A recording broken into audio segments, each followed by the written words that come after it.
it is.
Hey, it's Tony.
Good afternoon, everyone, and welcome to Tesla's fourth quarter 2023 Q&A webcast. My name is Martin Viecha, VP of Investor Relations, and I'm joined today by Elon Musk, Vaibhav Taneja, and a number of other executives. Our Q4 results were announced at about 3 p.m. Central Time in the update deck we published at the same link as this webcast. During this call, we will discuss our business outlook and make forward-looking statements. These comments are based on our predictions and expectations as of today. Actual events or results could differ materially due to a number of risks and uncertainties, including those mentioned in our most recent filings with the SEC. During the question and answer portion of today's call, please limit yourself to one question and one follow-up. Please use the raise hand button to join the question queue. But before we jump into Q&A, Elon has some opening remarks. Elon? Thank you. So the Tesla team did an incredible job in 2023. We achieved record production and deliveries of over 1.8 million vehicles, in line with our official guidance. And in Q4, we were producing vehicles at an annualized run rate of almost 2 million cars a year. This was really a phenomenal achievement. Looking at just the Fremont factory alone, we made 560,000 cars. This is a record. In fact, it's the highest output automotive plant in North America. And people are often surprised that the highest output car factory in North America is in the San Francisco Bay Area. It's a little counterintuitive, perhaps. It's really had an incredibly positive impact on that entire area. What would have been a rundown strip mall is the highest productivity car plant in the Americas. Think about that. It was derelict when we got it, and now it's the most productive plant in this entire part of the world. And it's enriched the community in so many different ways. It's really a gem. So I'm super proud of the people that work there. Model Y became the best-selling vehicle globally, as predicted. The best-selling vehicle of any kind, not just electric vehicles, with over 1.2 million units delivered. The energy storage business delivered nearly 15 gigawatt hours of batteries in 2023 compared to 6.5 gigawatt hours the year before. So tremendous year-over-year growth, triple digits. I think we'll continue to see very strong growth in storage. As predicted, I said for many years that the storage business would grow much faster than the car business, and it is doing that. Free cash flow remains strong at $4.4 billion in 2023 in spite of record spending on future projects. So we had record CapEx expenses as well as record R&D. This brings us to 2024. There's a lot to look forward to in 2024. Tesla is currently between two major growth waves. We're focused on making sure that our next growth wave, driven by next-gen vehicle, energy storage, full self-driving, and other projects, is executed as well as possible. For full self-driving, we've released version 12, which is a complete architectural rewrite compared to prior versions. This is end-to-end artificial intelligence. So another bit nets, basically photons in and controls out. And it really is quite a profound difference. This is currently just with employees and a few customers, but we will be rolling out to all customers in the US who request full self-driving in the weeks to come. That's over 400,000 vehicles in North America. So this is the first time AI is being used not just for object perception, but for path planning and vehicle controls. We replaced 330,000 lines of C++ code with neural nets. It's really quite remarkable. Sort of as a side note, I think Tesla is probably the most efficient company in the world for AI inference. Out of necessity, we've actually had to be extremely good at getting the most out of hardware, because hardware 3 at this point is several years old. So I think we're quite far ahead of any other company in the world in terms of AI inference efficiency, which is going to be a very important metric in the future in many arenas. So, see, the new Model 3 is now available globally. So we did an updated Model 3. While the car looks similar, a lot of work has gone into the vehicle to make it better in every way. It is significantly quieter, more refined, better equipped, has longer range, and many other improvements. And I recommend taking it for a test drive. If you have not driven a Model 3 in a long time, you should really try the new one. So steady improvements. And we're very far along on our next generation low-cost vehicle. This is an earnings call, not a product announcement. So there'll no doubt be many questions that try to ask us about new products coming, but we reserve product announcements for product announcements, not earnings calls. So, but we're very excited about this, and this is really going to be profound, not just in its design of the vehicle itself, but in the design of the manufacturing system. This is a revolutionary manufacturing system, significant, far more advanced than any other automotive manufacturing system in the world, like by a significant margin. Several years ago, I said perhaps the most important competitive characteristic of Tesla in the future will be manufacturing technology, and you will really see that come to bear with our next-gen vehicle.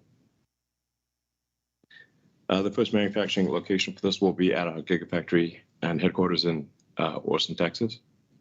And then we'll follow that up with other locations around the world. Probably the factory we'll build in Mexico will be second, and then we'll be looking to identify a third location, perhaps by the end of this year or early next, outside of North America. So, in conclusion, we had a great year with record production, record deliveries, and a strong free cash flow in spite of a very high interest rate environment. And we are focused on exciting new projects that will, I think, ultimately, if we execute on all these things, and it is very hard to do all these things, it's not a sure thing, but I do see a path where Tesla could one day be the most valuable company in the world. I do want to emphasize that is not an easy path, and a very difficult one, but it is now in the set of possible outcomes. And previously, I would not have thought it is in the set of possible outcomes.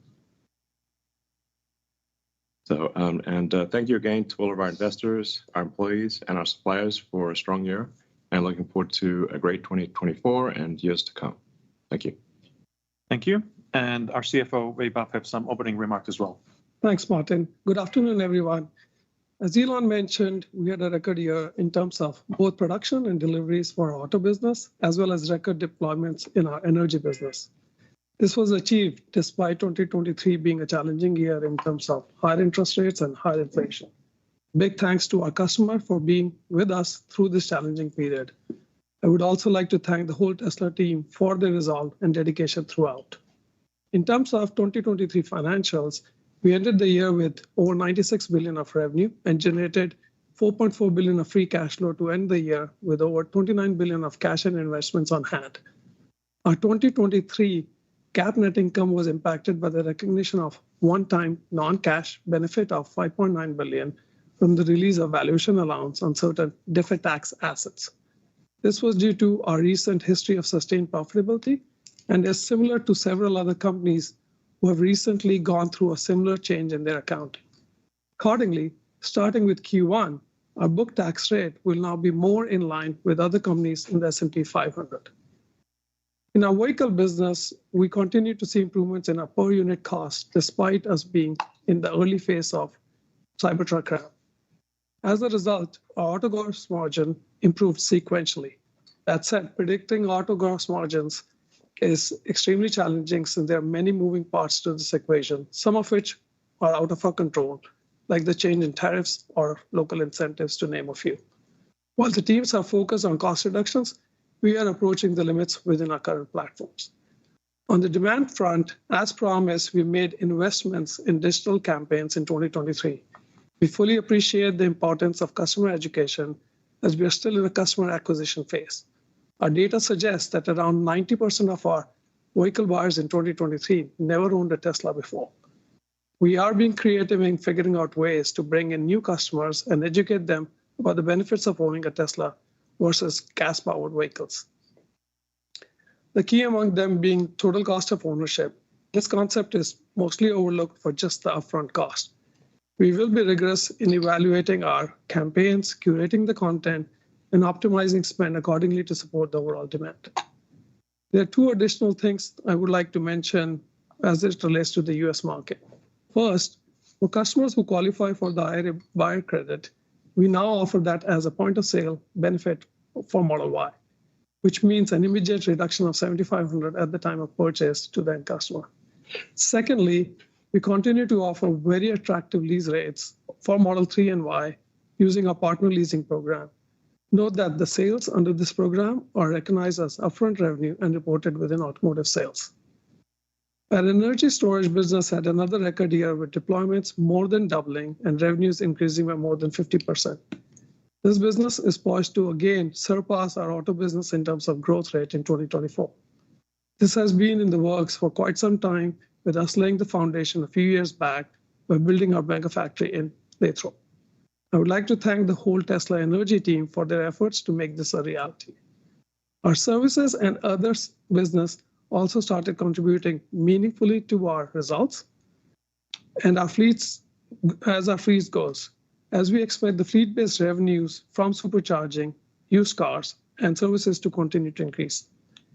For 2024, our focus is to continue growing our output, continuing our cost reduction efforts, and increasing investments in our future growth initiatives.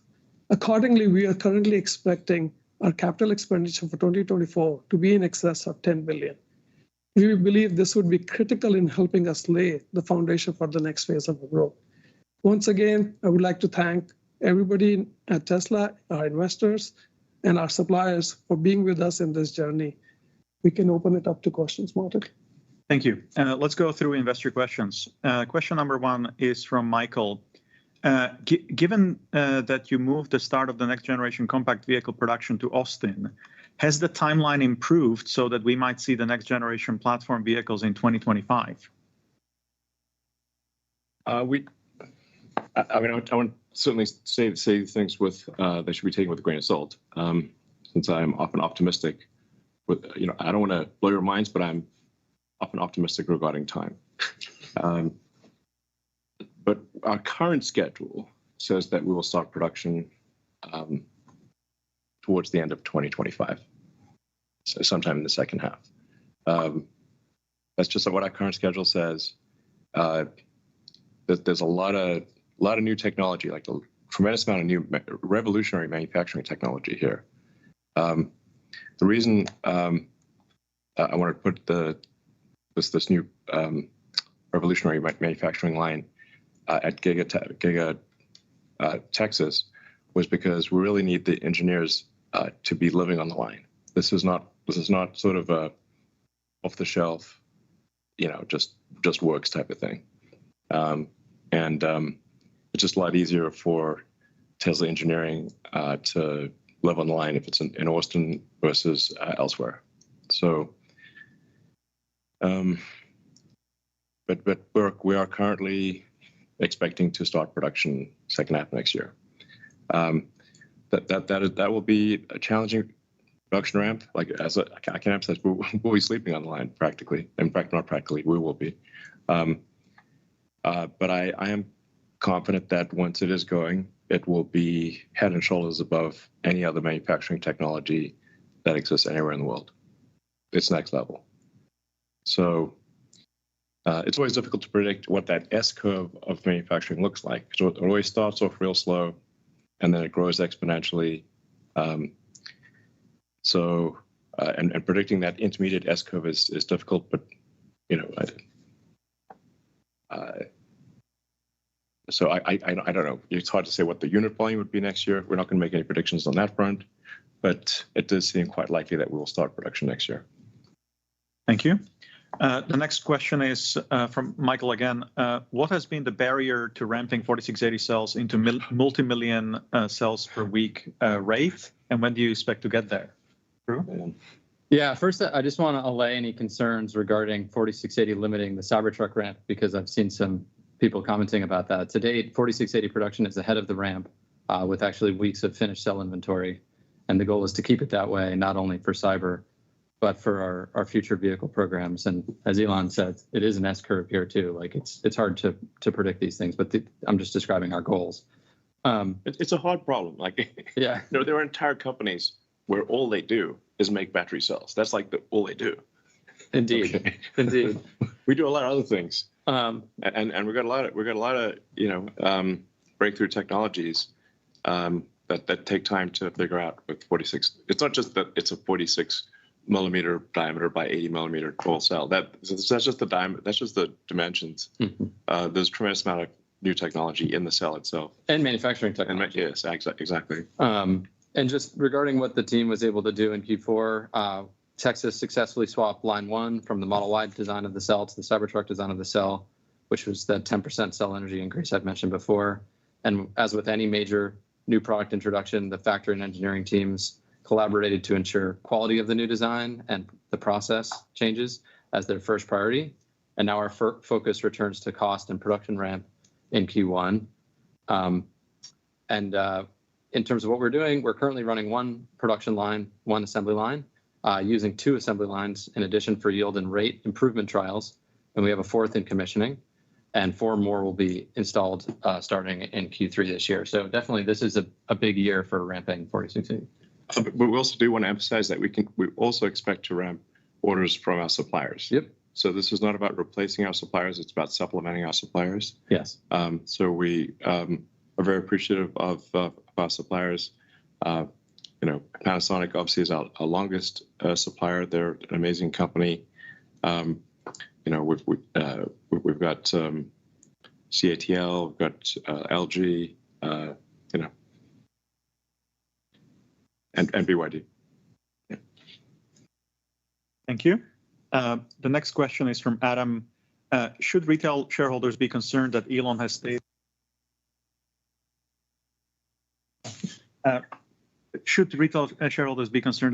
stated that he's uncomfortable expanding AI and robotics at Tesla if he doesn't have 25% of voting? Yeah, I guess let me explain what my concern is here, which is that I see a path to creating an artificial intelligence and robotics juggernaut of truly immense capability and power. And my concern would be, I don't want to control it, but if I have so little influence over the company at that stage that I could sort of be voted out by some sort of random shareholder advisory firm. We've had a lot of challenges with institutional shareholder services, ISS, I call them ISIS, and Glass Lewis, which there's a lot of activists that basically infiltrate those organizations and have, strange ideas about what should be done. So, so I want to have enough to be influential. Like if we could do a dual class stock, that would be ideal. I'm not looking for additional economics. I just want to be an effective steward of very powerful technology. The reason I just sort of roughly picked approximately 25% was that's not so much that I can control the company, even if I go bonkers. And if I'm like mad, they can throw me out. But it's enough that I have a strong influence. That's what I'm aiming for, is a strong influence, but not control. There's some way to achieve that would be great. Thank you. The next question is, what is your expectation for automotive gross margin ex regulatory credits for the full year? Like I said in my opening remarks, we're focused on reducing the cost of our vehicles.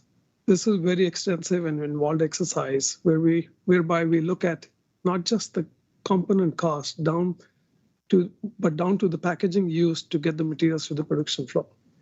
Each element of the cost is scrutinized to optimize further. A few pennies saved at the subcomponent level, whether through engineering redesign or from many other things which I mentioned, leads to cost reduction. This is a constant exercise, and we just have to chase down every penny possible. We have a strong team which is hyper-focused on this. However, this is a very difficult thing to predict Precisely, because there are a lot. We don't know. We don't have a crystal ball, so it's difficult for us to predict this with precision. If the interest rates come down quickly, I think margins will be good, and if they don't come down quickly, they won't be that good. Yeah. It's always important to remember that the vast majority of people buying a car is about the monthly payment. It's not that people don't want. We have tons of we have lots of people who want to buy our car but simply cannot afford it. And that as interest rates drop and that monthly payment drops, then they're able to afford it and they buy the car. It's pretty straightforward, and there are no tricks around to get around this. Yeah. Okay, thank you. The next question is, does the company anticipate 50% volume CAGR to be realized in either 2024 or 2025? If not, why not?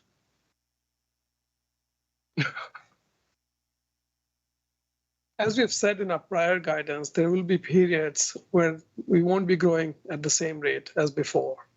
We are between two major growth waves. The first one began with the global expansion of Model 3 and Y. And we believe the next one will be initiated with the next generation platform. In 2024, our volume growth will be lower, as we have said, because we're trying to focus the team on the launch of the next generation vehicle. All right. Thank you very much. The next question is from Michael. When will Tesla start construction on the Giga Nevada expansion and Giga Mexico? And when can we expect each of these to produce their first products, such as 4680 cells, semi, and the next-gen vehicles? We have recently broken ground for the next phase of Giga Nevada expansion to incorporate semi and other projects. But as said earlier, as regarding Mexico, we want to first demonstrate success with the next generation platform in Austin before we start construction. Therefore, we have started the long lead work to get the basics ready and plan to follow our recipe from the 3Y ramp with Shanghai, where we started with learnings from Fremont and ramped really quickly. Yeah, exactly. It's important to emphasize that, Model 3 production was 3 years of hell, honestly, before. Some of the worst years of my life, frankly. I still have mental scar tissue from those 3 years, as do many. But then Model Y was, somewhat of a variant on Model 3, so a much easier situation. And then we were able to actually do slightly improved versions of, in some cases, significantly improved versions of the Model Y production line in Shanghai and Berlin. And that's the right. I think the sensible way to go about things is kind of figure out the core technology of the manufacturing line and then replicate it with improvements throughout the world. So.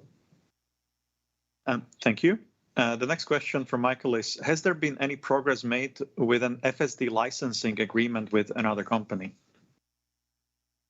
I really think lots of car companies should be asking for FSD licenses, but and we've had some tentative conversations, but I think they don't believe it's real quite yet. I think that will become obvious probably this year. And I do want to emphasize that if I were CEO of another car company, I would definitely be calling Tesla and asking to license Tesla full self-driving technology. It's definitely the smart move. Thank you. The next question from Siddharth. What is the timeline for Optimus' first production of a volume production line, and what are the barriers to getting there? Optimus obviously is a very new product, an extremely revolutionary product, and something that I think has the potential to far exceed the value of everything else that Tesla combined. And when you think of an economy is productivity per capita times capita. But what if there's no limit to capita? There's no limit to the economy. And the technologies the AI technologies we've developed for the car translate quite well to a humanoid robot, because the car is just a robot on 4 wheels. Tesla is arguably already the biggest robot maker in the world. It's just a four-wheeled robot. So Optimus is a humanoid robot with arms and legs. It's by far the most sophisticated humanoid robot that's being developed anywhere in the world.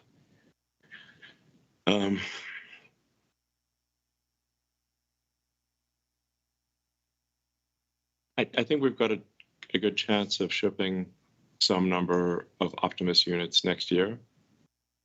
But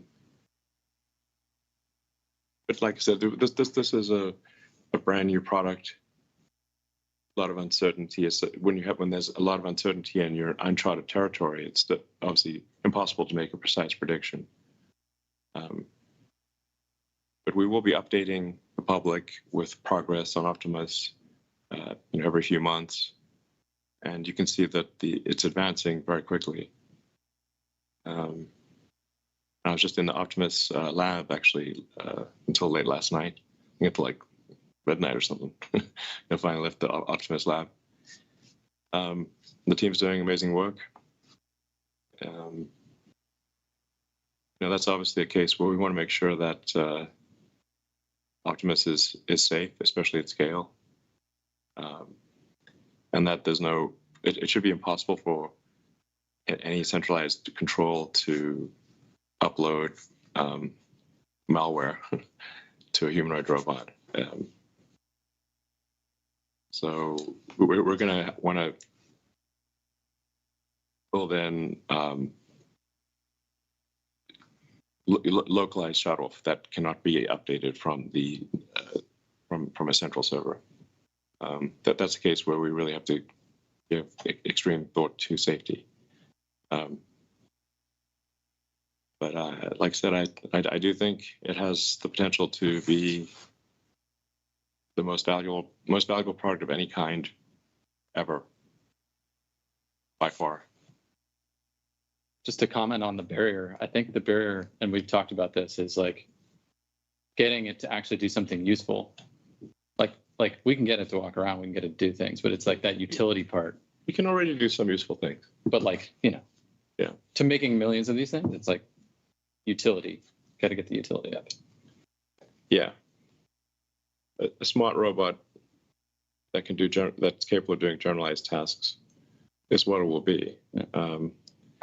And in terms of doing, moderately specialized tasks, well, it can already do that. And it'll just get better through the course of the year. As we improve the technology in the car, we improve the technology in Optimus at the same time. It runs the same AI inference computer that's on the car. Same training technology. We're really building the future. The Optimus lab looks like the set of Westworld. But admittedly, that was not a super utopian situation. Yeah, not the best reference. Yeah, the creators of Westworld, Jonah Nolan, Lisa Joy Nolan, old friends of mine actually, and I invited them to come see the lab. I think they'll come see it hopefully soon. It's pretty wild, especially the sort of subsystem test stands where you've just got like one leg on a test stand, just doing repetitive exercises, and one arm on a test stand. It's pretty wild.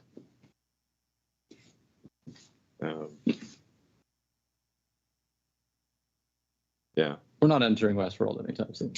Right. Well, and take safety very, very seriously. Thank you. The next question from Nermin is, how many Cybertruck orders are in the queue, and when do you anticipate to be able to fulfill existing orders? First of all, I want to thank all the Cybertruck reservation holders for their patience. The reservation to order conversion rate so far has been very, very encouraging. If the trend continues, as it's very likely to be, we will soon sort out all the builds in 2024. And also, we have new orders come in after the launch. The order numbers keep growing. So we're now all hands on deck focused on ramping, so we can fulfill all the demands in a reduced wait time. Yeah, it's important to emphasize that this is very much a production constrained situation, not a demand constrained situation.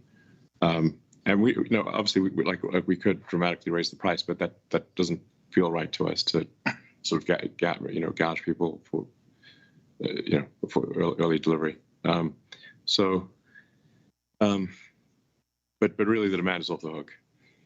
As long as the price is affordable, I mean, I see us ultimately delivering on the order of something like 250,000 Cybertrucks a year in North America, but maybe more, but give or take, roughly on that time frame. And it sure is a head turner. Definitely is. Yeah. Anywhere you go, people look at you. Yeah. They give you thumbs up. Yeah, it's like finally the future looks like the future. Yeah. For the other trucks on the road there, and there's some very good trucks on the road, but if you were to switch out the brand name, you wouldn't hardly know which company made them, but you definitely would know the Cybertruck. That's our best product ever. All right, thank you. The next question is, can we get Tesla energy volumes reported in the production and delivery release?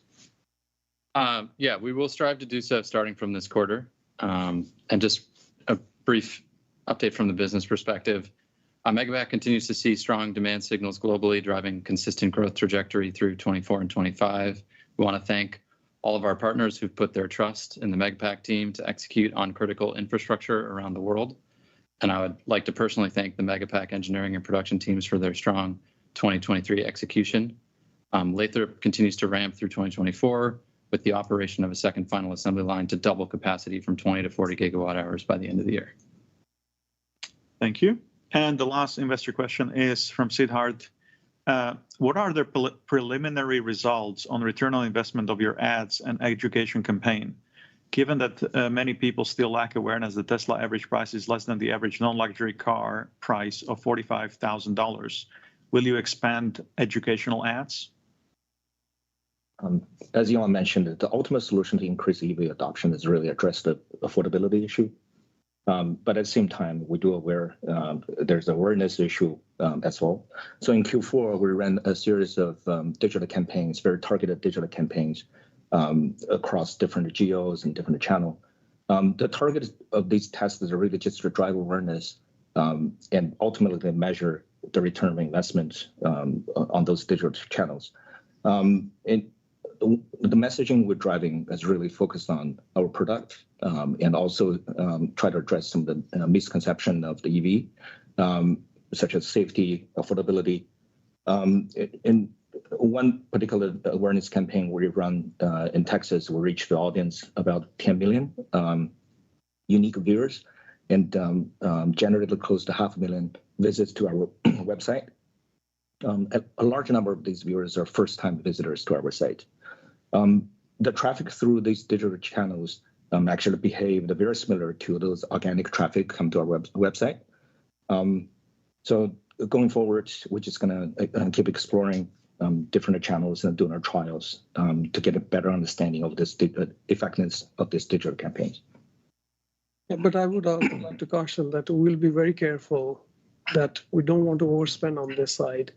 We want to make sure people are aware, but that's where we'll keep tweaking our methodology about how and where we spend the money, because we understand the importance of increasing awareness, but at the same token, we don't want to spend a lot of money on just creating awareness. Yeah, I mean, there are some geographies where our market share is remarkably low, like Japan, for example.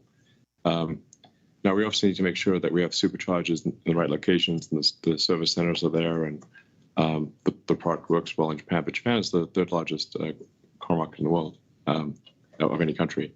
So, and we should at least have a market share proportionate to, say, other non-Japanese car makers like Mercedes or BMW, which we do not currently have. So I think that's the case.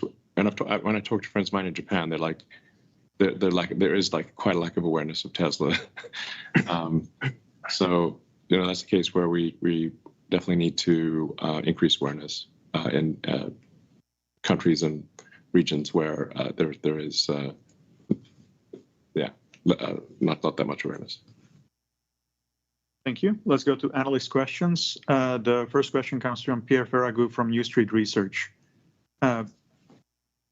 Pierre, go ahead, please. Feel free to unmute.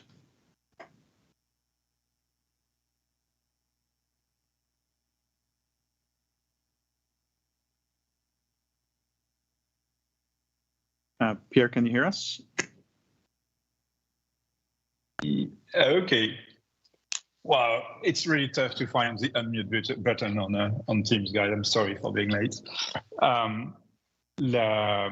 So yes, my question would be, on like the cost reduction. You've talked about it already a lot, and if I look at it over the last like 5-6 quarters on average, the COGS per car has been coming down like more than 2% sequentially on average. So that means you're like on a trajectory of COGS per car going down 10% a year. So that's probably like unheard of in the auto industry. I don't think any car manufacturer ever achieved that. But that's very, very mundane and it's a good performance, but it's a very normal performance in a lot of other manufacturing industry like microelectronics or consumer electronics. And so I'd love to hear your thoughts about whether you consider yourself closer to the latter, to like a microelectronics business where you have this ability to actually always improve cost, you have more control on how things are pulled together into your fabs, and you see yourself sustainably taking costs down with that kind of pace, or do you think your ability to take down cost is actually going to become more like in line with the rest in the industry over time? Yeah, I think I've covered this in a pretty lengthy detail, even in my opening remarks and in a previous question. But to just further clarify, we are constantly looking for what we can do to reduce costs. And like I said, it's a game of pennies. We've talked about it before as well. And the team is constantly going and checking where can we reduce the cost further. And do I believe that we will have the same pace which you've seen over the past few years?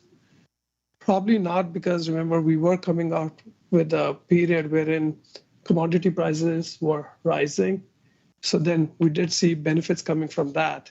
So those are more or less, taken care of. But there is more which we're still chasing. And, I would say a big kudos goes to the team out here at Tesla, both the engineering team as well as the supply chain team, because every time we give them a challenge, they go gangbusters to try and figure out whatever they can to take out further cost. But yes, I would want to caution that do not project the previous cost reduction at the same pace completely in the future, because with our current platform, we are getting to a place wherein, there are limitations. Yeah, the increased scale also sort of helps us there. As we introduce new products, we have the opportunity to go renegotiate existing suppliers for better pricing. We're looking at every penny, like Vaibhav and Elon mentioned. Just to give you an example, our inbound logistics cost has come down by 22% year over year. And this is because of optimization on using returnable packaging as opposed to, cardboard, which is even better for the environment. Optimizing trucking routes, negotiating better pricing with shipping companies, with trucking companies, going with full truckloads, and just doing that sort of. The bigger we become, the more we put thought into these things, and the more efficient we become as a result of it. So those work streams are going to continue. And we're also getting into the tiers of supply chain to see if there are opportunities. Yeah, getting into the tier 2s, tier 3, tier 4 levels, and then negotiate those pricing as well to get more efficiency out of the system. And then on the design side, we're not static, right? Like, especially in areas where the technology is still improving rapidly. Power electronics is a great example. We continue to bring improvements there that are like fundamentals, sort of driven from the device up, that result in cost reductions generation over generation, and they don't only go into the new vehicles; they come to the old vehicles as well. So that's closer to what you were talking about with like the microelectronics space. Some of that exists in the vehicle. Yeah, certainly our car is more computer than car in many ways, and has a lot of new tech over the last 100 years of automotive production that everyone is trying to scrape pennies from. Oh, we have a crazy amount of compute in our cars compared to anyone else. Yeah. It's like orders of magnitude. And we get to ride that down, right? Maybe 1,000 times more. I don't know, some nutty number. I mean, like if I just look at the main microcontroller that makes the motor go, for example, like when I think about what it costs when we stuck it in a Roadster in 2006 and what it costs now, I mean, it's like there's no comparison. Yeah. So we've definitely been riding that electronics cost wave. Yeah. And then even on the what you call traditional vehicle side, we do things that no other automakers do to bring costs down through breaking down, the way structures are built and the way we put our cars together. And I think that mindset that we have is very much closer to the micro processor or power electronics industry than the automotive industry. Thank you. Pierre, do you have a follow-up? Great. Yes, a quick one. It's you mentioned this like phase in which you are between two big growth periods. I'd love to hear you about what you consider the size of your addressable market with the portfolio you have today, like the 3, the Y, the X, and the S. What's your estimate of your addressable market? You're shipping like probably about like a 2 million unit run rate today. And given the price points of these cars, what kind of market share of what you address with these cars do you think you've already achieved today?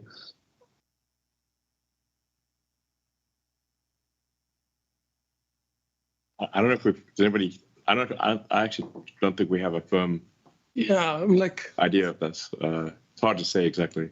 Yeah, I won't say one way to think about it is look at the automotive industry as well.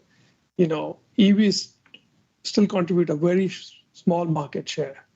So yes, our goal is to try and take as much market share out of that pie. But do I have a specific number to give you? I don't think we can say that with certainty. And it's a growing pie as well. Exactly. It's 9% today, but it could be 20% in a couple of years or in the future. Yeah. And certainly, like the way we've looked at it, and we've always said this, it's not about how many EVs can we sell, it's how many great cars you can sell, how many vehicles you can sell, and that market's 100 million a year, and we're barely 2% of that. I still think there's 98% more to get. Yeah, I mean, it's worth noting that if you look at, say, the average selling price of the other top-selling vehicles in the world, they are much lower priced than a Model Y. Yeah. So like a Toyota RAV4 or Corolla, Honda Civic, that kind of thing, they're much lower priced than ours. So people are really stretching their wallets to be able to afford a Tesla. It's quite a difficult thing for them to do, and remarkable that it's the best-selling car in unit volume, despite being much more expensive than other high-volume cars. Thank you. Let's go to the next analyst. The next question comes from Adam Jonas from Morgan Stanley.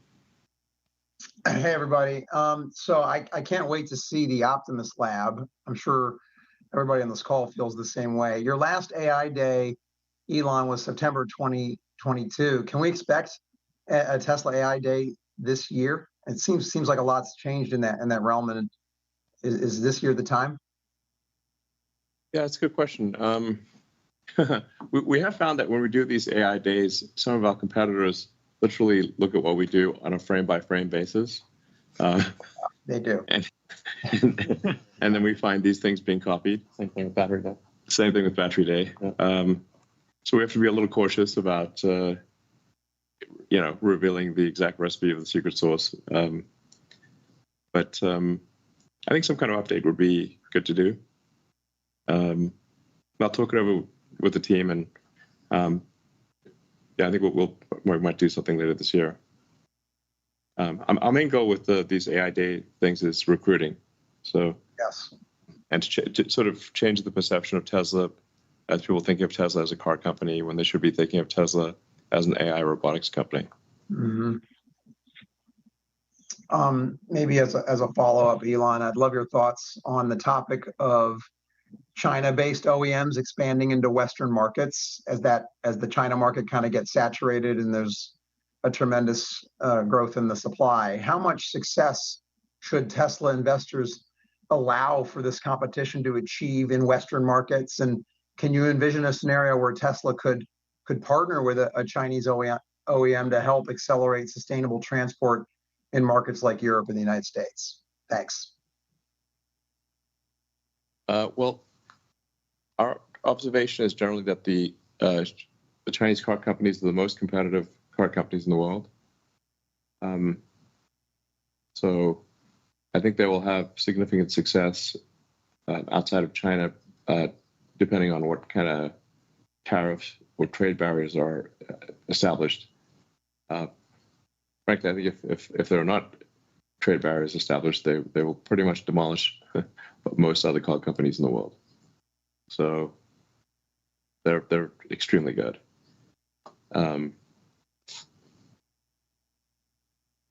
We don't see an obvious opportunity to partner. Certainly we're happy to, except on the supercharger front, we're obviously happy to give any electric car company access to our supercharger network. We're also happy to license full self-driving, perhaps license other technologies, and anything that could be helpful in advancing the sustainable energy revolution. Thank you. And the next question comes from Dan Levi from Barclays. Hi, good evening. Thank you for taking the questions. First, I'm wondering if you can just walk through some of the gating factors required to unlock your next-gen platform. You talked about a number of cost initiatives back at the Investor Day a year ago, things in manufacturing and powertrain. Maybe you can just give us a sense of where these initiatives stand. And do you believe it? We know that there's a number of new features and technologies in Cybertruck, things like 48-volt architecture, and really employing your 4680 batteries. To what extent do you think Cybertruck is really a proving ground for the next-gen platform and is really going to be a gating factor to unlocking the cost reductions needed for the next-gen platform? Yeah, I don't think that anything on Cybertruck should be considered gating for the next gen platform. We're obviously doing a lot of manufacturing innovation, as Elon said, for a next generation vehicle. When you do something at that scale, you have to prove it out. You don't just throw it on the line and just build it. So we're going through those validation phases for all of those new manufacturing technologies now.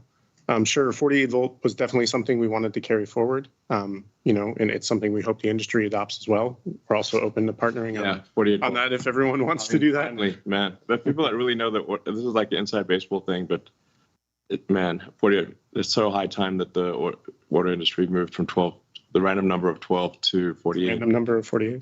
Yeah, well, it's much less random. Slightly less random based on human injury, but dramatically reduces the amount of copper you need in the vehicle, and and also moving to a sort of higher bandwidth communications, sort of Ethernet level communications opposed to CAN bus, which is pretty slow. So it's really just bringing cars to the 21st century. Yeah, pretty much. So like certainly like it's not exactly, it's like normal for a laptop. Yeah. Certainly bringing that is an evolution in our architectures of vehicles, but it's not gating by any means. The gating work is just to finish the design and manufacturing of the car, test them out, and get them going. Yeah, programs in execution mode, right? Yep. Right. So it's talking about like tooling lead time, manufacturing factory lead time, factory lead time, and executing those programs. There's a lot of specialized machines that make the machine for a next gen vehicle. So these are not machines you can just order from anyone. Mm-hmm. We have to design a machine that has never existed to build a car in a way that has never existed. So you don't just have like a design validation phase, but you have an equipment design validation phase as well. It does make it very hard to copy us because you have to copy the machine that makes the machine that makes the machine. So, talk about tiers. It's not, it's like, exactly, manufacturing exception. So, I do think it's quite a powerful sustainable advantage. because there just is no place to go to order the machines that make our next-gen car. They don't exist. Great, thank you. As a follow-up, your release does not mention Dojo, so if you could just provide us an update on where Dojo stands and at what point you expect Dojo to be a resource in improving FSD, or do you think that you now have sufficient supply of NVIDIA GPUs needed for the training of the system? I mean, the AI hardware question is that is a deep one. So we're obviously hedging our bets here with significant orders of NVIDIA GPUs, or GPUs are the wrong word. There really needs to be, there's no, it doesn't, you can't like produce graphics. So that's what, it's not a graphic processing unit, neural net processing unit or something like that. Yeah, GPU is a funny word, like vestigial. And a lot of our progress in self-driving is training limited. Something that's important with training, it's much like a human. The more effort you put into training, the less effort you need in inference. So just like a person, if you train in a subject, it's sort of classic 10,000 hours, the less mental effort it takes to do something. If you remember when you first started to drive, how much of your mental capacity it took to drive, you had to be focused completely on driving. Then after you've been driving for many years, it only takes a little bit of your mind to drive, and you can think about other things and still drive safely. So the more training you do, the more efficient it is at the inference level. So we do need a lot of training. And we're pursuing the dual path of NVIDIA and Dojo. But I would think of Dojo as a long shot. It's a long shot worth taking because the payoff is potentially very high, but it's not something that is a high probability. It's not like a sure thing at all. It's a high risk, high payoff program. Dojo is working, and it is doing training jobs. So, and we're scaling it up, and we have plans for Dojo 1.5, Dojo 2, Dojo 3, and whatnot. So, I think it's got potential, but I can't emphasize enough: high risk, high payoff. So, I think it still makes sense given the, even if it's a low probability of success for the very high. Yeah, I think anyway. I'm belaboring the subject. It's a very interesting program. It has the potential for something special. There's also our inference hardware in the car. So we're now on what's called hardware 4, but it's actually version 2 of the Tesla designed AI inference chip.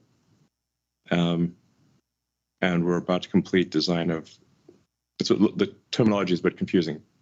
We're about to complete design of hardware 5, which is actually version 3 of the Tesla design chip, because the version 1 was Mobileye, version 2 was NVIDIA, and then version 3 was Tesla.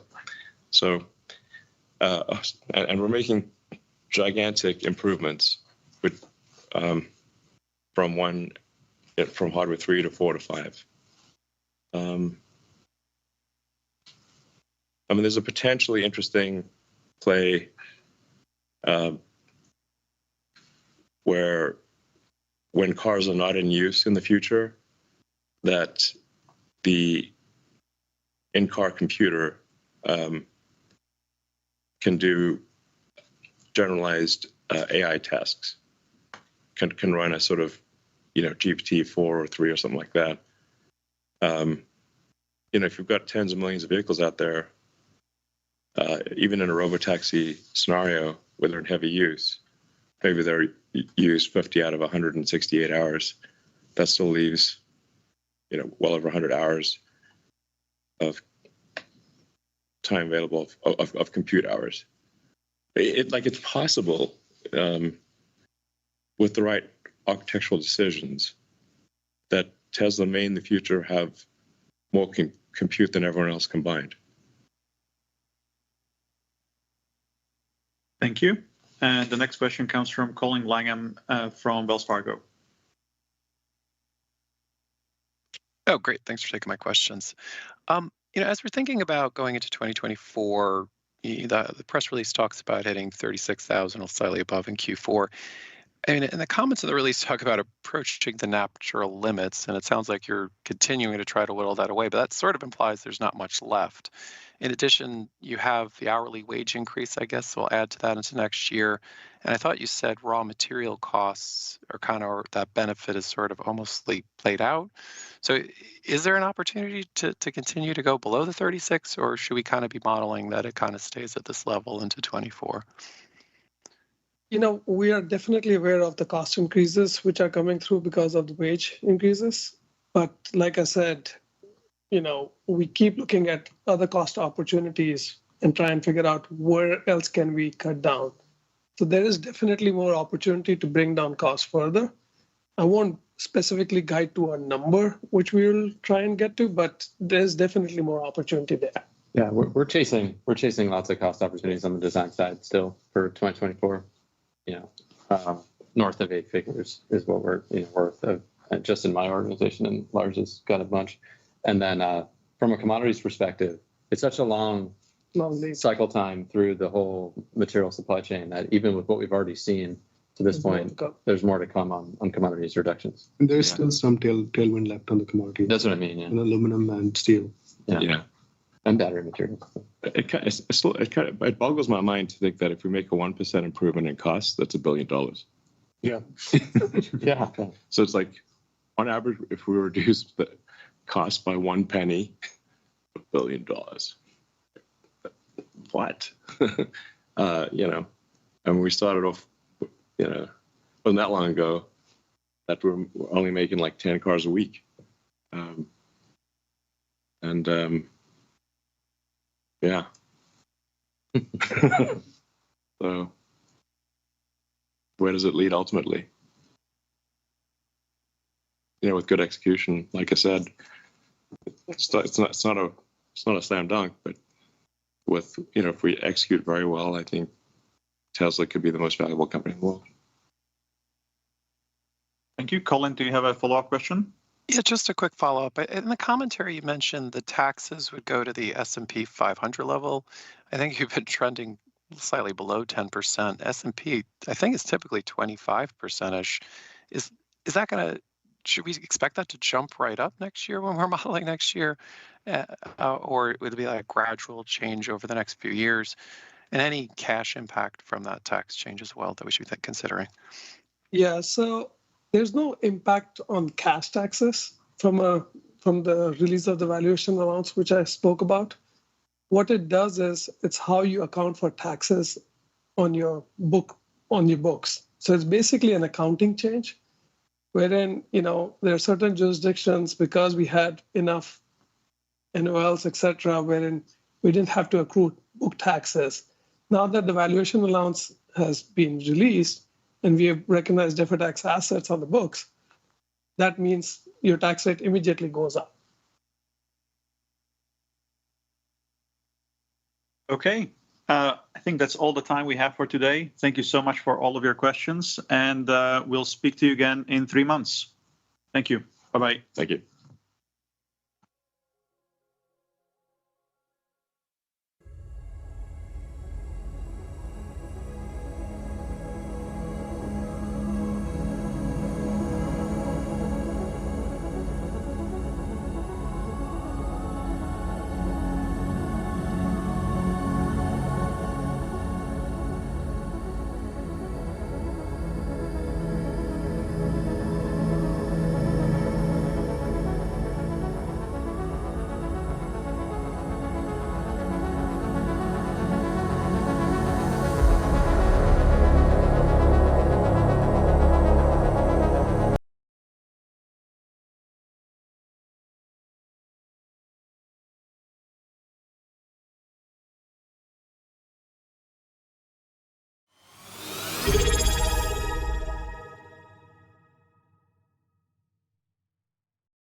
I'm going to try to finish an article.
All right. Well, that was quite the earnings call we had there.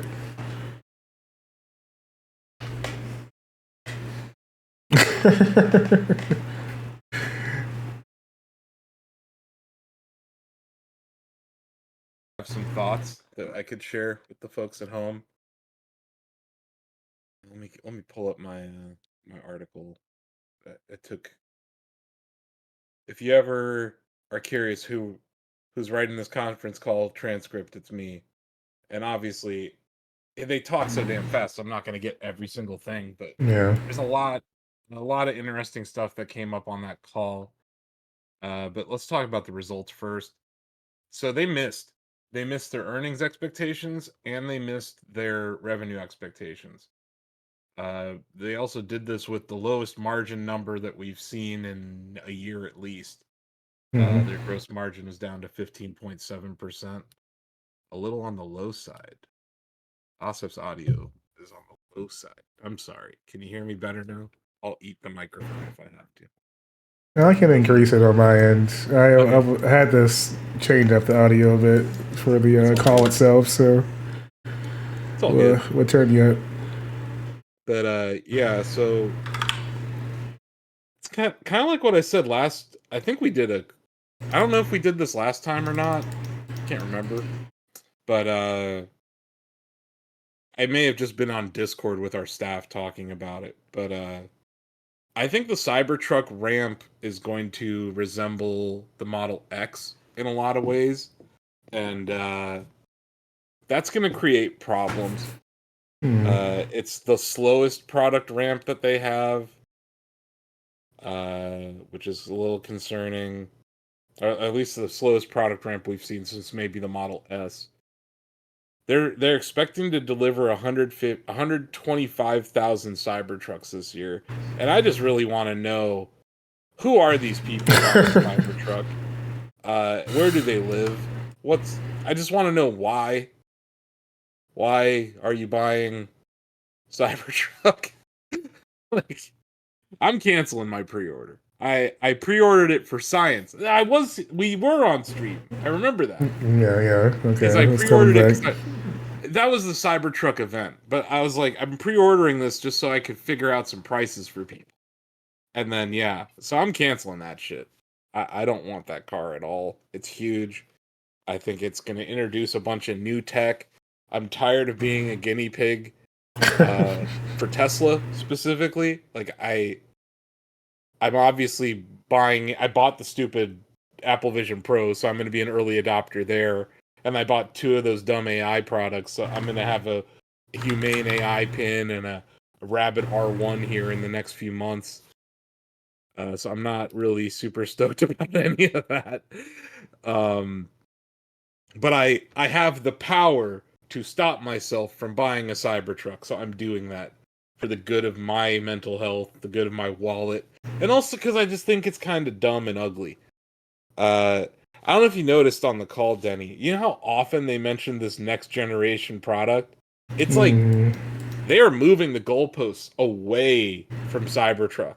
Like Cybertruck's just like, oh yeah, this is a cool thing we did. Elon did describe it at one point as the, let's see if I can find it. He said it's our best product ever. And he also said the future looks like the future. And I just disagree. That's not what the future looks like. It's what the future looked like in like 1987. Yeah, it's that's got what a we're bit looking of at. DeLorean sprinkled in there. But Big time. He also referred to the Optimus robot lab as like Westworld, and he was trying to do it in this like way where you should think that's cool, and I'm like, I don't know, dude, that seems kind of dystopian. But I wanted to talk about this dojo thing because it was at the very end of the call. Let me see who asked it. I believe it was the analyst from Wells Fargo. okay. He brought up a question because everyone, I won't shut up about this in Slack. Everyone's buying NVIDIA chips to train AI, right? Facebook's doing it. Microsoft's doing it. I think a lot of anyone who's working in AI is doing business with NVIDIA right now. But Tesla, during their AI day a few years ago, they had this whole, we are developing our own supercomputer, and it's called Dojo, right? Dojo, it might be vaporware. It might not exist. Wow. Or it may never reach the promise that Elon Musk gave us at AI Day 2 years ago, right? Where this is going to be the computer that trains our neural net. It's going to be the heart of the Optimus robot. And Elon goes and he said, the AI part of your question is a deep one. We're obviously hedging our bets here with our NVIDIA chip orders. A lot of progress in FSD is training limited. It's much like a human. The more you put into training, the less you need to put into inference. That all makes sense. We need a lot of training. We're pursuing a dual path of NVIDIA and Dojo. And he said, think of Dojo as a long shot worth taking, a high-risk, high-payoff program. He did say that Dojo is working, and it is doing training programs right now.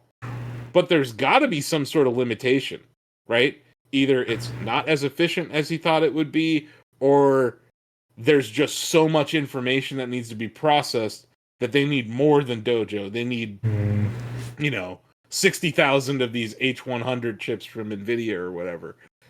So I find that all very interesting because so much of Tesla's valuation today and maybe in the years past has been attached to full self-driving, right? Like if these autonomous vehicles and robot taxis and all that shit, right?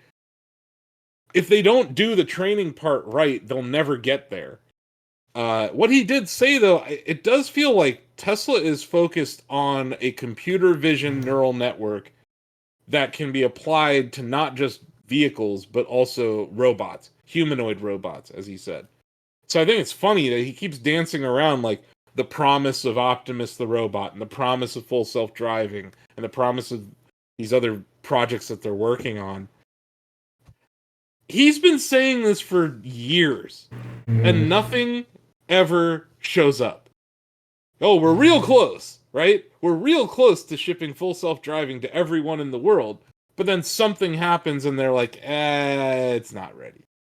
And I know the analyst had brought up that they wanted to see like another AI day or something like that, or some actual presentation of where that's going. I did think it was funny that he said that we're afraid to do that because the last time we did, our competitors tried to steal a bunch of our ideas. I could actually see that as a viable reason to not want to do it. Frame. Yeah. yeah, like I get why that would cause some pause on the part of any company. You don't want to show your whole playbook to your competitors. But Tesla is so far ahead in this game of making EVs right now that I don't think any of the legacy automakers have a chance of catching up at this point. And I think what he said, they're open to licensing the full self-driving tech. Now you need the tech to exist before you can license it, but they're already talking like that. But to me, like the thing that it was like an overarching, it's like a cloud hanging over this earnings report, is that they're like, yeah, Cybertruck, whatever. This next gen platform though, right? Like it was all about this. They're making this brand new platform. He said that we have to build the machine that builds the machine that builds the machine, right? So they're like, what he's saying is that there is no factory that exists currently that can build this next generation Tesla. Maybe that's true. That's But what I'm hearing is that's going to cost a shit ton of money. Yeah. Is that you're going to have to test, and this ramp might be the hardest ramp that they ever do. And what he's saying, what I think is just dead right, Teslas have to become more affordable. They're not affordable. They need to become more affordable, and they have to lower costs to do that. And that was another theme of this call. Every analyst was talking about the cost-cutting measures, because we have seen the price of the vehicles has dropped, and the cost of the vehicles has dropped. The overall cost of goods sold for a Tesla vehicle right now is $36,000. So that means they can't sell it for $35,000 without losing money. And that was the promise of the Model 3 and the Model Y originally. It was that these would be affordable. They would compete with like the Camry or the Accord, right? Yeah. And they never got to that price point. They were $10,000 above it, and they move it every other week based on supply chain issues, manufacturing stuff. But I did hear this like overarching theme of we are cutting costs everywhere we can.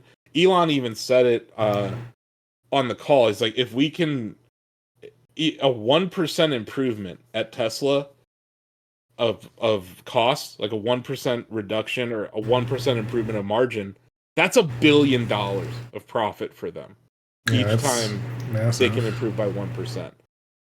So I get what he's saying there, and it is impressive that, you know, this is a company that I don't think many people thought would ever get to a 2 million vehicle run rate per year. Now they're there. The news about the Model Y, I think a lot of people kind of just sweep under the floor, but it's the #1 selling car in the world. That's kind of crazy to me. Like, that's an EV is the #1 vehicle in the world? That's huge news. And it's also like, regardless of Elon being a horrible person on social media, or however many women he's impregnated, or horses he's bought for stewardesses and flight attendants, or whatever, that car is still selling. Like, it's just undeniably selling because it's a good product, right? And there's probably people at Tesla who aren't pieces of garbage that are working hard on making these things good. But yeah, I thought that was interesting. I thought what he said about the Fremont factory is actually outputting more vehicles than any other factory in North America right now. That's pretty cool. A lot of people, you know, I shouldn't say a lot, but people view Tesla as like outside of American vehicles. Like, it's not, I mean, you talk about American car companies, it's Ford and GM, right? And whatever the hell Chrysler is now, it's not even owned by an American company. But like, those were the big three auto companies for a long time here in America. Tesla's the biggest auto company in America now.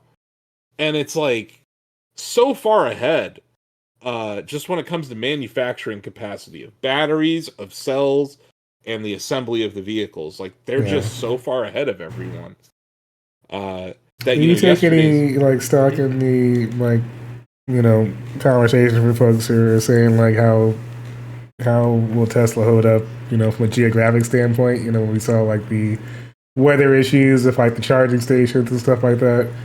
Well, I'm a good person to ask because I live in Canton, Ohio. Right, we have winter here. I have two vehicles. I have a Model S that was the 2013 Model S, so it's like one of the first 3,000 off the line. Yeah. And then I have a Model X that I bought in 2018. My problems with cold weather are mainly that the battery range drops. And also, like, if you park it outside, battery drain happens faster. I even had a warning last week that my battery pack was so cold that the car may not be able to restart. This is when, and I'll just say, like, we were at -8, right, wind chill on that day, so it was cold as hell out there. And if I was maintaining the car properly, which I have been since, when it's this cold out, you have to charge it every night so that the battery stays warm, right? So that's like literally a chemical issue that I think any automaker that goes the EV route, when you're sub-zero temperatures, you're going to run into problems. But to your point about the Cybertruck specifically, what we're hearing that this thing can't even handle road salt. Like, you have to wipe down your car every time you go out when there's road salt there. Oh no, that's not going to work. And like that comes down to the material choices that they've made with Cybertruck. Right, that it's a stainless steel vehicle and all that nonsense about it being bulletproof. It's like, how are you going to make a car that's bulletproof, but it can't handle road salt? You know what I mean? Like, that's where I'm like, someone in California made this stupid car. Because no one in Chicago is going to buy this thing. And no one in Canton's going to buy... I'm not buying this thing. I have disposable income to buy all sorts of stupid shit. Like I said, I bought the Apple Vision Pro. But, like... Sounds like they're ready for a nice Mad Max movie.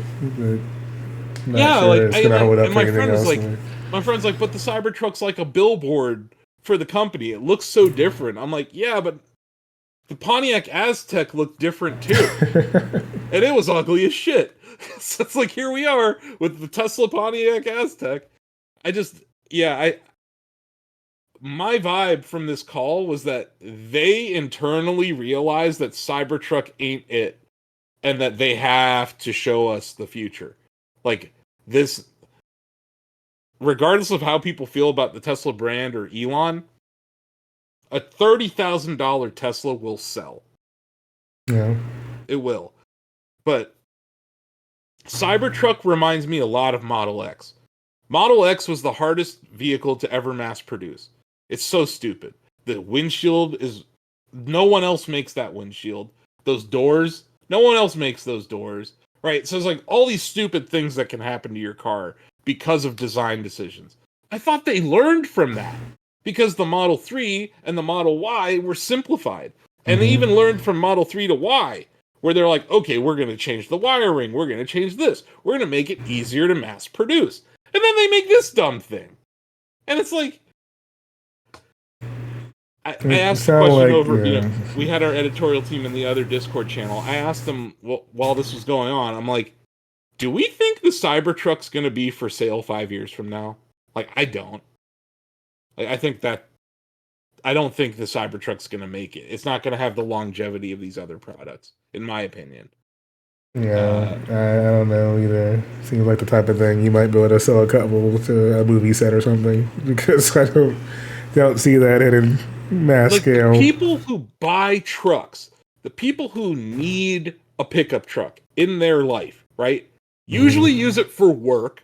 Yeah. And, outside of Ohio, man, there's like Karens out there driving F-350s for some reason. I don't know why. But like, most people who buy a truck have a utility reason for it. And if this thing can't handle cold weather, you're going to miss out on a huge market. A massive market. And that's insane to me. And that's why I'm like, this isn't even a serious vehicle. Yeah, like that's the kind of thing I wanted to see more testing of. Like, show me driving this to Montana or something, where like it's actually getting that kind of... Get on I-80 in New Jersey right now, or 2 weeks ago, right, when it was like 0, and drive I-80 through Pennsylvania, through Ohio, get to Chicago. Let me know how that trip went, right? I want to know, can I drive Show this me the from truck a Chicago? week later after you drive through all that salt too. You know what I mean? Like, how's the truck look after 3 days or however long it takes you of being on the road? I know you could do it in one shot, but like, you obviously have to charge, right? So you're gonna have to stop in Toledo or Cleveland or somewhere to charge. You're not gonna get out of your car in freezing weather at a supercharger to wipe off your car. You know what I mean? Like, that's not gonna happen. Not happening. So like, what is? I need to see more. We need to see. If I really wanted to do this for science, I would buy the stupid car and I would just leave it in my driveway, and then I would be like, "Here's what happens in cold weather." I don't want to waste that money. I'd rather fund Shacknews, or I don't know, buy more stupid VR headsets or whatever. Just not spend the money. Yeah, we can make experiments with the Apple Vision Pro, but a Cybertruck is a bit of a steeper price. And the price, it escalated from when they announced the product to where it is now. It went up by like $10K. So like originally I was like, oh, $39,000 truck, sure, I'll take a look at it. Also, it was the range at the time when they said, hey, we're gonna have a car that we're saying 500-mile range. And then they, remember on the Cybertruck event, they dropped that down to 350, and then you have to buy a battery bank that takes up space in your bed. I was like, no, I don't want any of this. This is all. They killed a lot of that there. It's like a game of it's like a sleight of hand move. It's like, oh yeah, it's 500. No, it's actually not 500 miles, and you have to pay more for this range extender. Yeah, and it looks ugly as shit. It looks terrible. But it really felt like Tesla's like, my takeaway, and I think the market's takeaway, is that because the stock's down. Stock's at 195 right now after hours. So it's down about 7% on this news. The news is that Cybertruck is not it. Yeah. It isn't. There's definitely this feeling like time was wasted. Time, resources. It feels like it's built out of ego more than out of utility. And I go back to that. Like, they could have made a very useful vehicle, and I think it would have had way more demand. But yeah, like, this is the company, though, that, you know, for years, they said, we are targeting 50% revenue growth, compounded growth rate every year. And they came up on the call. They are not going to have 50% revenue growth this year or next year, from what it sounds like. And margins are lower. So by all standards, like, revenue, it may grow, right? Like, revenue may grow, but it may not grow at 50%, which 50% growth forever is kind of hard to do. Yeah.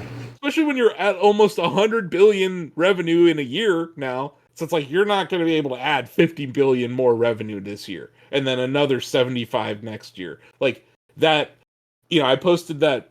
People are asking me in Slack, hey, why did you drop that NVIDIA chart in Slack today? It's just because it looks insane. Like, shit's going to the moon right now. And that, like, Tesla went through that already.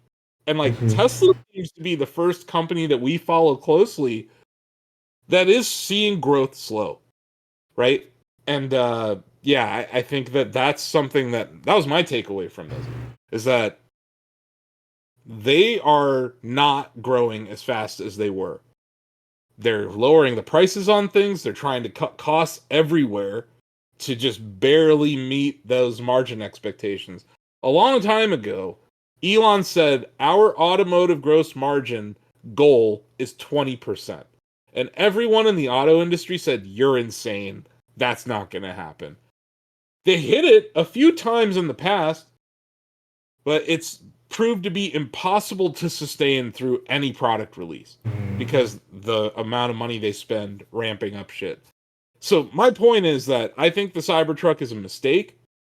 I think the ramp of it is going to cause the stock to go lower. And then the ramp of next generation, because I don't know, you've been following Elon enough alongside me for the past few years.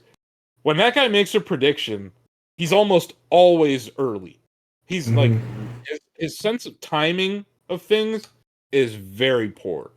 So he went out and said, we expect to start producing this next generation product by the end of next year. Yeah, I was like, I don't know, bro.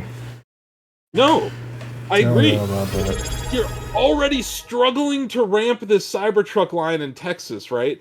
And they like won't even say a word about Mexico anymore. Have you noticed that? Like they're barely mentioning Giga Mexico anymore. Because from what they're saying, they want to ramp production in the next gen in Texas first, so that they have all of it figured out, and then they want to go build the Mexico plant. That makes sense. I get that. Logistics-wise, yeah. But how you get there? Like the next 2 years of your company. I guess if you just think that you can live off a Model Y, maybe you can get there. But like, why not work on efficiencies for Model Y or better capacity for Y than making the Cybertruck? I just feel like Cybertruck, it's almost as big of a mistake as buying Twitter for Elon. Although Twitter was a $44 billion mistake. Yeah, so it's a massive one. Way more expensive. like that's NFL money right there. And then, like, just another thing, the other thing that kind of stuck out to me in this call, you know how he tweeted earlier this week, because he always fucking tweets, but he tweeted about how he wants 25% voting rights at the company as it becomes a leader in AI and robotics. What? Why? Like, 25% does not... That's not a majority vote. No. Right? He currently has around 15 or 17% of the vote. Why? Like, he's afraid. He made a terrible ISIS joke, by the way. I don't know if I didn't hear that. He said the Institution of Shareholder Services or whatever, he calls them ISIS, but it's a, I think it's called ISS. It's a, I don't necessarily like them either. They're a shareholder advocate group. There's this concept of activist investors who will buy up a company and try to oust CEOs. Ryan Cohen over at GameStop's a good example of an activist taking over the company. But it's one thing to say that about GameStop, right? Which was less than $1 billion when Ryan Cohen became an activist. We're talking about Tesla at a $600 billion valuation. No one can buy a controlling interest in this. Maybe a couple $1 trillion portfolio managers could. But this idea that he's going to be ousted as CEO and lose control of the AI, he seems pretty paranoid about that. A lot of late nights happening for this man, so I'm not surprised. But I am like, I share his concern about companies in general in the AI space with poor corporate governance.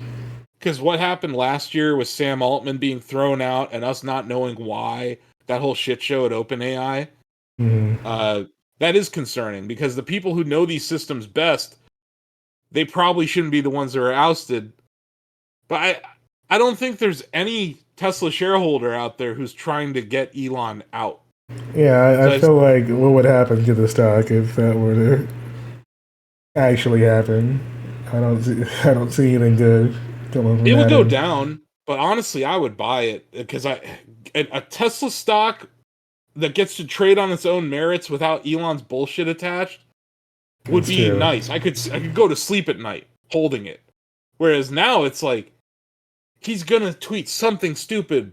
You know, it's that Homer Simpson meme where everyone's just waiting and Elon's at the desk and he's about to do something stupid. So yeah, like in my own portfolios, like I own Tesla in my retirement account because I made a bet on it 12 years ago and it paid off.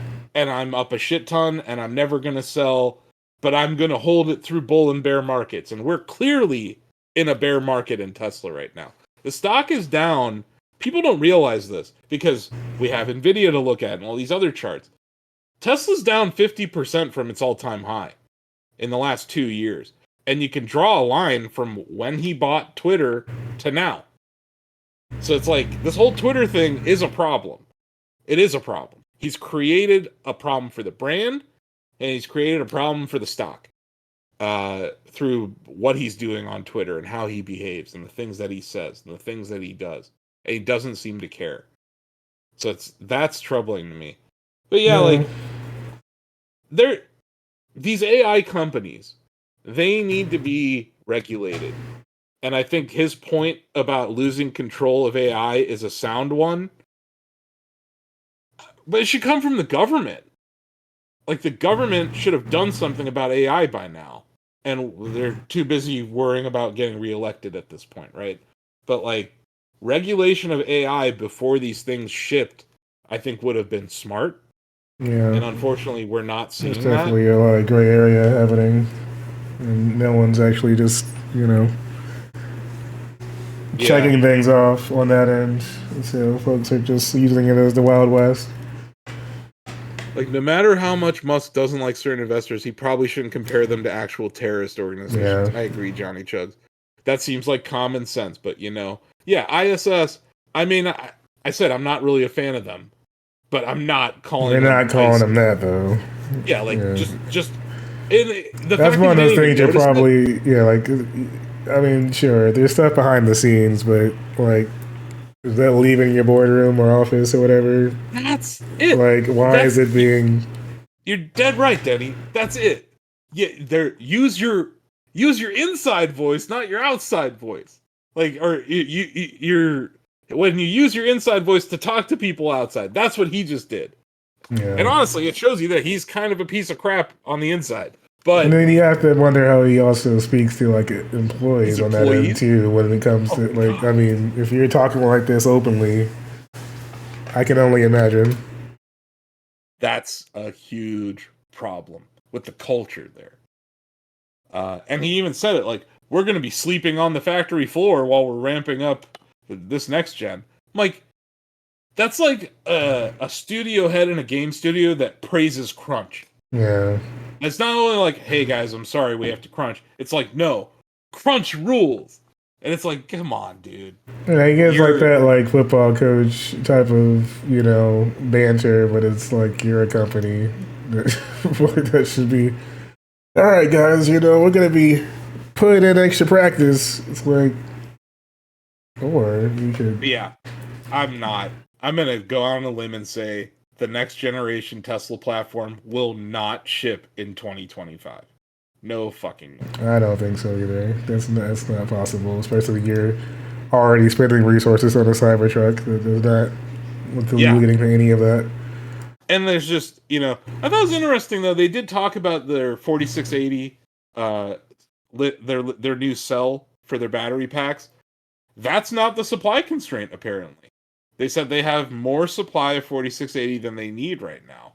But they also were like, yeah, but we're also working with LG, Panasonic. Yeah, all the partners. Every other battery manufacturer on Earth they're working with. Because even though the 4680 is being made now and it's of a certain quality that they can use it in manufacturing, they had to divert the Model Y line away from it because there wasn't enough supply for the Model Y line. So I think when they said that, they may be talking just about Cybertruck. So it's like certainly easier to make 125,000 Cybertrucks in 2024 than to make, who knows, probably over 1 million Model Ys this year. Yeah, they seem to be kind of cagey with this whole, we're not supply constrained, we're not demand constrained, we're supply constrained, but then supply of your hardest to make component is plentiful, apparently. I was like, they circle back to the costs, that kind of stuff too, when people are asking about it. And I'm like, that's, I don't know, it just seems a bit questionable with a mixture of that and, like, where are your actual priorities right now? If you're speaking on, ramping and growth in future cars, you expect to somehow get out in the next 2 years. When you already have a success that clearly is, where it needs to be. You just need to actually be able to supply it. It's just really weird seeing, like, how the Cybertruck was talked about, last year or even 2 years ago, in comparison to where it is now. And then, yeah, the amount of hype around Cybertruck compared to now, like the way that this company a year ago talked about Cybertruck to how they talked about it on this call, drastically different. It's like lower your expectation. But at the same time, it's the best product we've ever made. It's like, really, Elon? The way they're making it sound, I mean, it sounds like it might end up being a hindrance as far as like the public perception of Tesla, because if these things roll out and they do have issues, then it's like, okay, so what's really the future here? If this is your in between, she put so much time and effort into. Like the other thing, the carrot that's been in front of everyone for years who owns a Tesla, like I paid for full self-driving in 2018. I didn't get it installed because I didn't want, one, I don't trust robots. Two, I don't trust Elon Musk. Like, he might be a robot, but I don't trust robots. But also, like, it was version 2, now it's version 3 hardware. So the longer I've waited, the better the hardware has gotten, the better the software has gotten. Maybe this might be the year I finally say, hey, go on and install it, and then I'll start testing it. But I don't like being a beta tester of something so life or death, right, as driving. Do you think that'll be something that they like? That's actually a major emphasis on whatever their future. The reason I bring it up is that a large part, like, they can't recognize the revenue of me buying FSD from them until they install it in my car. And there's a lot of us out there who bought Teslas, paid for FSD at the time, and never got it, right? So they want people to adopt it even in beta because they get to recognize the revenue. And it unlocks like a new revenue stream for them. And obviously that revenue stream's a little bit higher margin because it's more software recognition as opposed to hardware. So yeah, they want people to get FSD and they want people to have it installed in their cars. But it's not ready. It's still in beta. I don't understand. Like, how can you be pushing something that, and I know that various government agencies are studying various accidents that have occurred on autopilot, on FSD, and even just with someone driving a Tesla in general. But, like, I've been driving my car. Even today, Denny, I was driving my car. I don't know is it raining by you today? Yeah. It's been pouring here all day. Coming down. I got a notification that the camera on my left front bumper was obstructed by rain. You couldn't use autopilot because of rain. So, and I felt this way for a really long time, and I debate my friend Adam on this a lot. I think full self-driving in Tesla as it currently stands with only computer vision, camera-based computer vision, it's not good enough because it fucking rains. Yeah. Like my thing, and I think I've said this on stream before, or even in a conversation with you off stream, but like, Shibuya Crossing in Tokyo, it's like one of these famous intersections.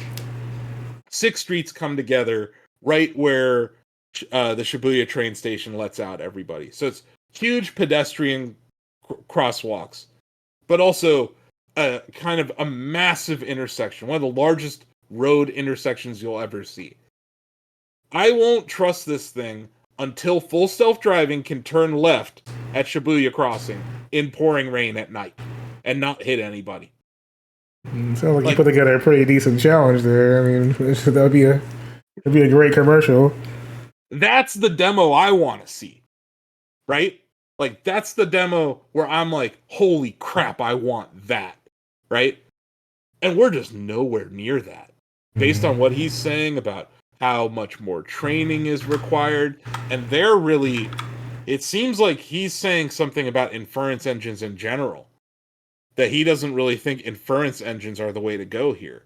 That they should, to really nail full self-driving, they should map every road in the world. They should have 3D maps of every road in the world if they really want to get it right, right? And maybe that's what they're saying. And Google's further along than they are, right? Look at Google with the Maps project and Street View. You know, like they've done a lot on that front. And I think he tends to ignore Google when he talks about how much work they've done in the neural net space and on the computer vision space. But yeah, FSD. It's he hasn't delivered on the promise, and he keeps promising it, and he keeps saying, "Oh, by the end of this year," but it's been by the end of the year for like 5 years at this point. Yeah, I feel like if you're talking about, you know, the future being the future, then these two things are tied together with how you sold the idea of what that's going to be like, and then saying it's going to be able to happen by 2025 is, I don't believe there's any way it's possible. Also, I'm an idiot. I'm going to just say it. I'm an idiot. I bought a $250,000 car from Elon Musk in 2017. I still haven't gotten it. That's it. Who could get away with this? Who? You know, how is it possible? I'll play the sound effect for you. We're just gonna. Seriously, it is Price is Right horn worthy. Like, at this point, it's a meme. Like, me not getting my Roadster. And look, I have plenty of cars. I don't need a Roadster. I bought it because I thought it was cool. I was like, the main reason I bought it, Denny, and this is just, I want to go 200 miles an hour. That's it. I just, not on the high. I don't want to do it illegally. I want to like take it to a racetrack or like a jet strip or whatever. We have those around here where you can just drive fast. I want to go 200 miles an hour in a vehicle. That's all I want to do. But like, yeah, exactly, Squires. You know what? Yeah, Squires you want hit to make me sad? Let's talk about this. Let's just do a thought experiment brought to you by RM Squires, because I think that's a really, really, really good point, and I think it'll hammer home just how sad this is. So I bought that in December. Oh my god. Just looking at the chart makes me sick. So yeah, we're talking about today. NVIDIA closed at it hit 630 today, right? So you do 630 minus what it was trading for on average in December 2017. And then you put that over that, and then you multiply that by 250K. And now I'm going to throw up. I get it at $2.9 million? Woo.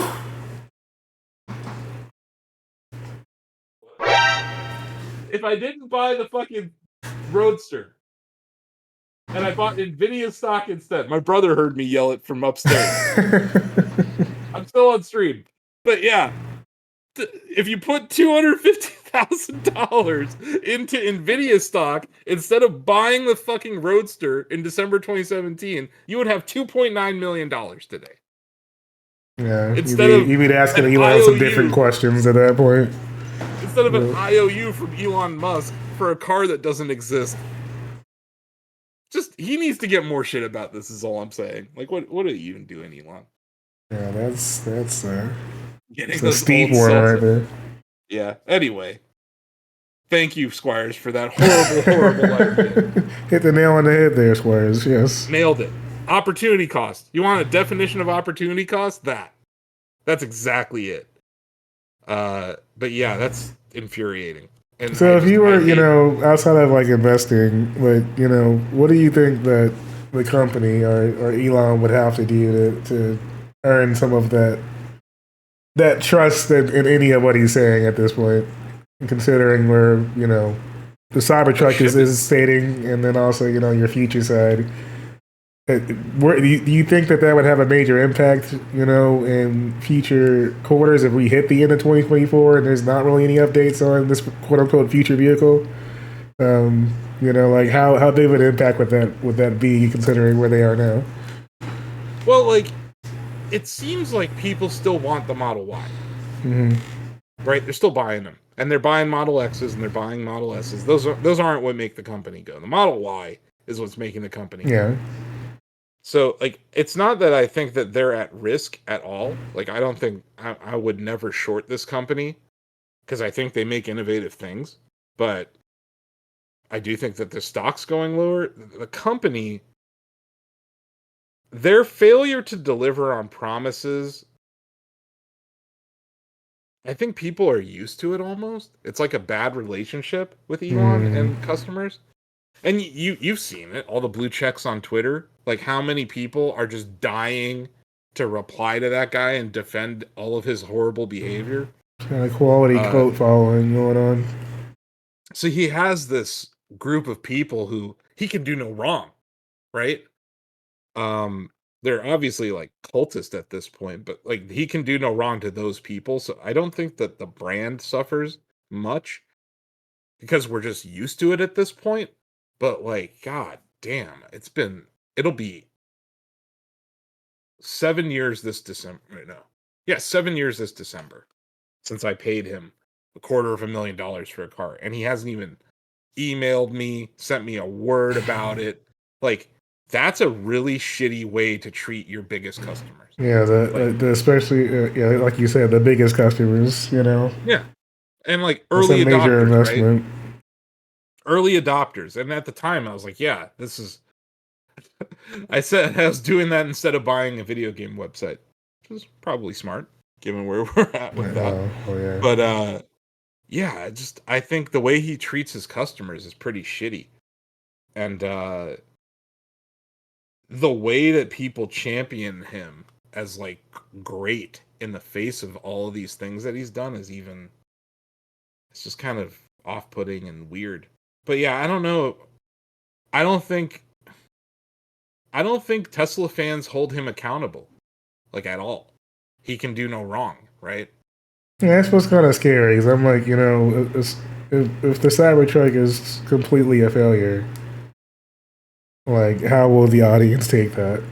Or you want to, yeah, actually accept and approach that with honest, criticism, or is it going to be a situation where the following just, surrounds Elon and says, "But at least you tried." I think that's it. I think they're going to be like, "At least you tried," but also like, I kind of look at it like Nintendo, right? They don't always make bangers. Like, the Wii U was a failure. Virtual Boy was a failure. They took a shot. They made a mistake, right? But I worry that my concern's more about Elon damaging the brand more than the Cybertruck. Because Elon's the one that made the decision to make the Cybertruck, right? That's true. So I'm concerned about his decision making more than I am the Cybertruck. I'm concerned about the decision making when it comes to what he accepts as quality. That's the part that kind of gets me, where like the actual quality level that he considers acceptable, and then where he's willing to, cut corners. And that's not just for quality, not just for quality of the product, but for like quality of the workplace, right? Like, his standards for what an okay workplace are not up to the standard of most automakers in the United States or most companies. The way he treats his employees is not up to standard either. So, no, you're right on that front. I think a lot of that stuff, just look at Apple, right? What you're saying, a lot of what you're saying could apply to Apple right now. The way Apple's treating their organizing employees, right? The way Apple's dragging out that headset. And no one really, who can afford that? Yeah, I think that some of these companies are so big that they can get away with being shitty like this. And like, something like Tesla was valued at over $1 trillion, and now it's down but still being valued at half a trillion or whatever. Yeah, $650 billion, right? So it's like even after these sell-offs, they're still a huge company. So if you had to place your bet, would you take the future Elon car or the Apple car being presented first? Based on what the fuck Vision Pro looks like, I'm buying whatever I would buy a Tesla over an Apple car. Oh no, I'm not buying. I'm just saying, which one do you think is actually going to show up first? Tesla. Yeah. There's no one left on the design team at Apple. That rumored story that came out of I want to say was it Reuters? Can't remember who wrote it, but there was a rumor about the Apple car getting. That was Bloomberg. Bloomberg reported that yesterday. That the Apple car is slipping to 2028. I think that this next gen Tesla will ship before Apple gets a car out the door, because Apple is so famously late with everything. Like, look at Apple TV Plus. It was like 10 years after Netflix streaming started. Look at this VR headset. 10 years after Oculus DK2 shipped, right? So it's like Apple's going to be late. Apple will be very late. And I question if the best people in engineering still work at Apple. I think they're experiencing some brain drain. But a tech company should have if a tech company went all in on an EV and they shipped a viable competitor to Tesla right now, they would clean up. Because I think people want a Pepsi to Tesla's Coke right now, and there isn't one. Like, there is no alternative, like, at least at the cost, right? They have the manufacturing advantage, they have the R&D advantage. It came up on the call, but there are Chinese manufacturers that are trying to make a foray into selling in the United States. I don't know how that's going to work, because there's all these tariffs and issues around that. But if they start building EVs in America, that could be a threat to Tesla. Because like, what we don't really have is like the Geo Metro of electric vehicles. Like, there's no like insanely cheap, That's true, like, good city car, right? Like, there's nothing like that. And I think Chinese companies with the backing of the CCP might be able to do something like that, because it makes sense for them.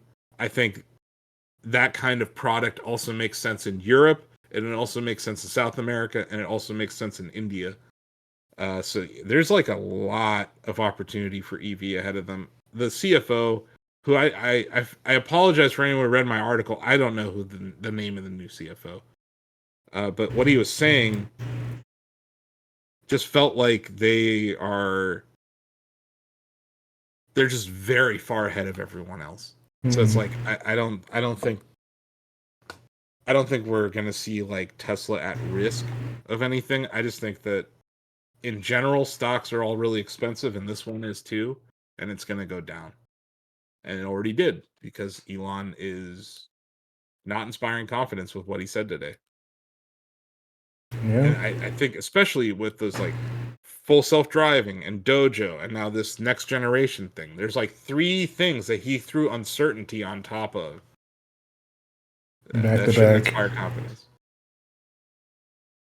Yeah. Well, Look, those were my takeaways.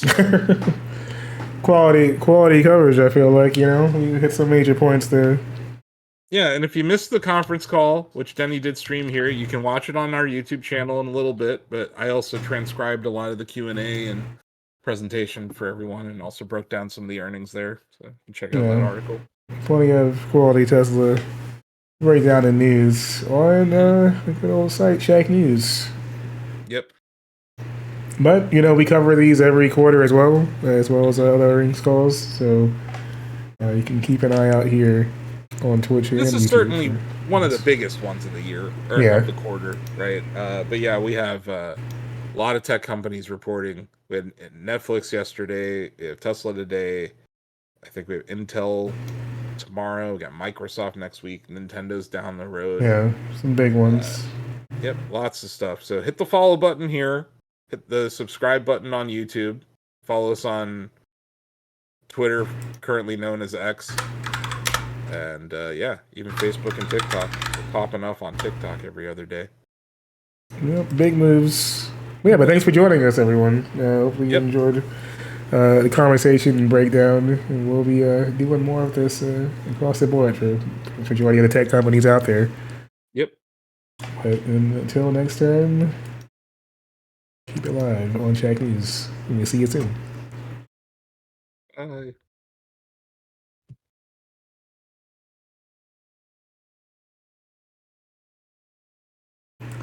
Nice.